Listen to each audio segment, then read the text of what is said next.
আমি প্রতিদিন একটা তাজা আপেল কিনি, কিন্তু খাই না, শুধু অপেক্ষা করি যাতে সেটা পচে যায়। তারপর চুপি চুপি সেটা এলির ফ্রিজের কোনায় লুকিয়ে দিই। এরপর আমি আরশোলা ডিম বের করি, যা আগে থেকে জোগাড় করে রেখেছি, আর সেটা তার পুরো অ্যাপার্টমেন্টে ছড়িয়ে দিই, প্রতিটা কোনায়, এমনকি বোতলের নিচেও।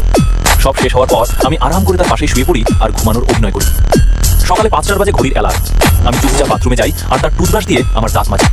তার স্কিন কেয়ার প্রোডাক্টগুলোতে একটা অদ্ভুত লিকুইড মিশিয়ে দিই। তারপর আমি যেন কিছুই হয়নি এমনভাবে কাজে চলে যাই। আসলে আমি ওই বিল্ডিংয়ের পরিচ্ছন্নতার লোক, এবং আমার কাছে প্রতিটি রুমের চাবি থাকে। এটাই আমার পাগল স্বপ্ন পূরণের সুযোগ দেয়। এলি যখন ওঠে তার মাথা সামান্য ব্যথা লাগে, তাকে একটুও ধারণা নেই যে তার সাথে কি ঘটছে।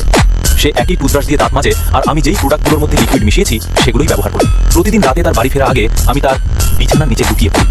যেমনই নিশ্চিত হই যে সে ঘুমিয়ে গিয়েছে, আমি আমার পরবর্তী পদক্ষেপ শুরু করি। একটা মাস্ক পরি আর ঘুমানোর ওষুধের তরল বের করি।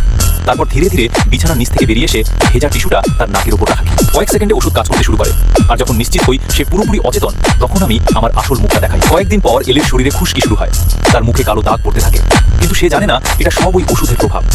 এক সপ্তাহ, তারপর তার অবস্থা আরো খারাপ হতে থাকে। হাঁটার সময় মাথা ঘুরতে থাকে আর বারবার মাথা ব্যথা হয়। ঠিক তখনই আরশোলা সব ডিম ফেটে পড়ে, পুরো বাড়ি আরশোলা দিয়ে ভরে যায়। এই ভয় কাঁপতে থাকে। সে হঠাৎ আমাকে ফোন করে। আমি তাকে বলি, তুমি কয়েকদিন তোমার মায়ের বাড়ি চলে গেলে ভালো হবে, আমি সব ঠিক করে রাখবো। ও যেতেই আমি ওর সব জিনিস কালো ব্যাগে ভরে ফেলে দিই। তারপর পুরো বাড়ি ডিসইনফেক্ট করি। সব শেষে আমি ওকে আবার ডেকে নিই, কিন্তু এইবার একা থাকে না, তার সাথে তার বয়ফ্রেন্ডও থাকে। আর তখনই আমার হাত থেকে ওই ঝুঁকিপূর্ণ লিকুইডটা পড়ে যায়। পরে আমার সঙ্গে কি হলো জানতে সাবস্ক্রাইব করো।